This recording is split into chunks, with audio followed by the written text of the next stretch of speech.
Florida added 1,000 new residents every single day for the last 4 years. 1,000 people a day. That means new houses, new cars, new kids showing up at school on the first day of August. And in most of these towns, nobody was ready. The roads were not ready. The schools were not ready. The hospitals were not ready. The water was not ready. Florida sold the dream and then handed people the bill. These are 10 Florida towns where everyone is moving, but nothing is ready. Number 10, Lakeland. Lakeland Regional Medical Center handled 211,801 emergency room visits in 2024. That is the second busiest emergency room in the entire United States. Not second in Florida, second in the country. The only hospital ahead of it is a level 1 trauma center in Dallas. Lakeland is a mid-size Florida city. It was not built for this. Chief Medical Officer Timothy Regan points to roughly 100,000 uninsured residents in Polk County and a growing senior population as the drivers. Orlando Health is now spending hundreds of millions of dollars building a brand new hospital just for Lakeland because the math on beds to residents has completely collapsed. And then there are the schools. Polk County just voted unanimously to rezone all 16 of its high schools because growth overwhelmed every boundary line the district drew. Superintendent Fred Hyde admitted that even after the rezoning, 60 to 70% of the overcrowding problem remains. Lakeland sits on Interstate 4, the most dangerous highway in the United States by fatal accidents per mile. That road carries over 200,000 vehicles a day through Polk County. It was not designed for that, and the county is now in its second consecutive year of extreme drought. Polk was under a modified Phase 3 water shortage in 2025 and again in 2026. The aquifer cannot keep up. A $464 million wellfield project is under construction because Polk County can no longer rely on the groundwater beneath it. Number 9, Clermont, State Road 50 through Clermont carries 60,000 vehicles every single day between US 27 and the Florida Turnpike. That is not a number the road was built for. Lake County faces a $710 million shortfall in road funding. Commissioner Sean Parks, who supported much of the development that created this problem, admitted publicly that he is a little surprised that Florida has grown the way it has. The new expressway connecting Lake and Orange counties is 2 to 3 years from completion, minimum. In the meantime, one arterial road is absorbing the traffic of a city that has grown 250% since the year 2000. Clermont is running out of road before it runs out of building permits. Number 8, Kissimmee, pronounced Kissimmee, not Kiss-E-Me. Every overcrowded school in Osceola County and every high school in the district is projected to be over capacity within 5 years. The district needs $137 million to fix it, but it has only $8.5 million. Board Chair Jay Wheeler put it plainly, we need a new high school right now. The money just is not there. Osceola High School in Kissimmee is already running 300 students over its design capacity. A junior at the school described classes with only 1 or 2 teachers for a room full of students. The water authority serving Kissimmee and the surrounding region is raising rates by 7.5% annually through 2028 to build a 400 million gallon reservoir just to stay ahead of demand. The main road through Kissimmee, US 192, sees over 50,000 vehicles a day, and one commuter who has driven the corridor for decades said a minor fender bender causes hours of delay. Advent Health Kissimmee just expanded to 282 beds, and the CEO said at the opening that she never would have imagined the hospital would need to expand this quickly. Kissimmee is a town that cannot build schools, cannot widen roads, and cannot produce enough water fast enough to keep up with the people already living there. Number 7, Wesley Chapel.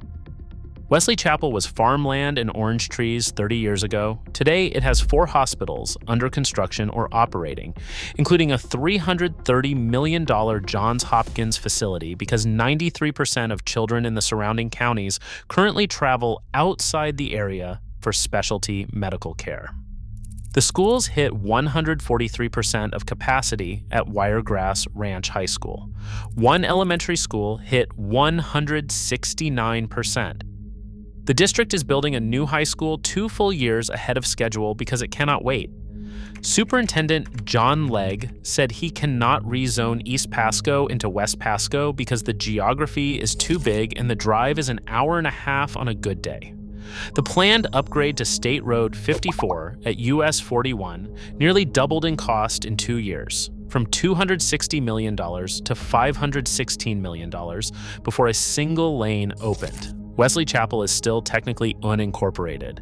It is an entire city of 80,000 people with no city government of its own, absorbing thousands of new residents a year, and the county is the one trying to hold all of it together. Number 6. Port St. Lucie. The school superintendent used 4 words to describe what growth has done to St. Lucie County's schools: busting at the seams.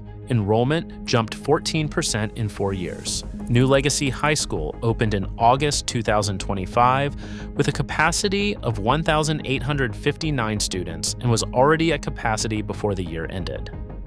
Western Grove K-8 is under construction for 2026 because there is nowhere left to put new students. And then there is Interstate 95. Port St. Lucie is one of the fastest growing large cities in the United States, and Interstate 95 through St. Lucie County is still only 3 lanes. A commuter named Bob Zeno, who has driven the route between Jensen Beach and West Palm Beach for 33 years, described a commute that used to take 35 to 45 minutes and now takes 2 hours. He said he will be dead before the road is fixed, and he is selling his home. The new Marshall Parkway interchange he needs is not funded until 2041 to 2050.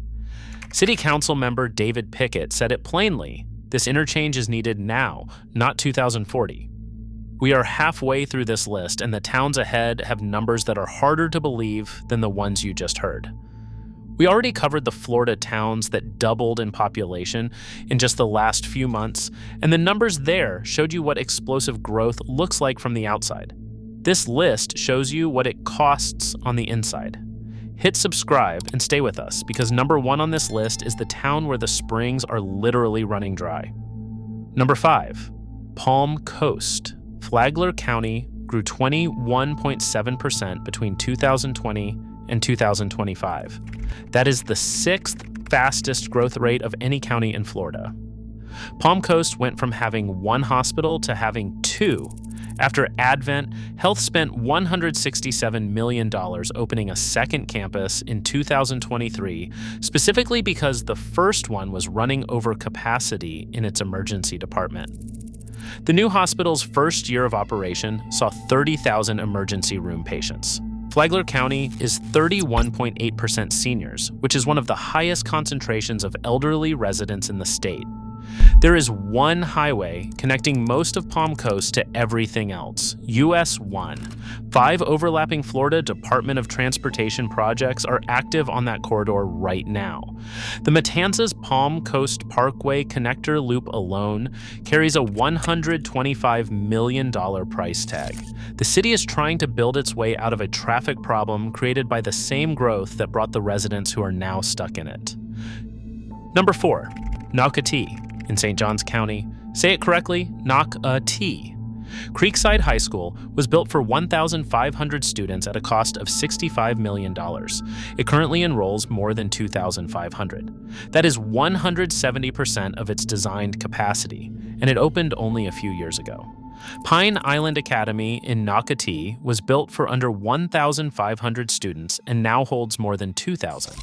St. Johns County added 69,000 residents in 5 years and projects another 66,000 in the next 5. The district is building 5 new schools in 3 years and still cannot keep up.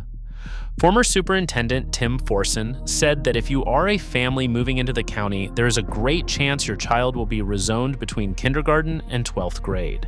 County Road 210, the main artery connecting Nocatee to Interstate 95, is already at capacity, and a widening project originally due in fall 2025 was pushed to spring 2026 because of utility conflicts and weather delays. State Road 207 is requesting widening to 6 lanes because the traffic volume has reached the capacity of the existing 4-lane facility. A county commissioner admitted he gets stuck in traffic in those peak hours every morning and every evening. Number 3. Northport. LendingTree ranked the Northport Metro the 3rd fastest growing boomtown in the entire country in its 2025 report, behind only Austin and Orlando. The planned Welland Park community alone is designed for 77,000 residents.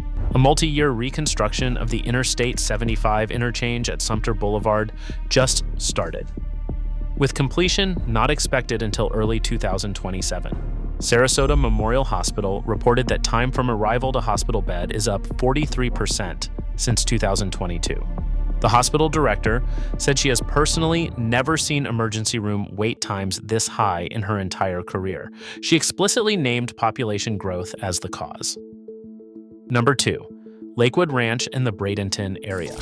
Lakewood Ranch has been the #1 selling master-planned community in the United States for 7 consecutive years. The community covers 55 square miles and has roughly 74,000 residents. Manatee County issued more than 7,400 new residential building permits in 2024 alone, a surge of 42% year over year.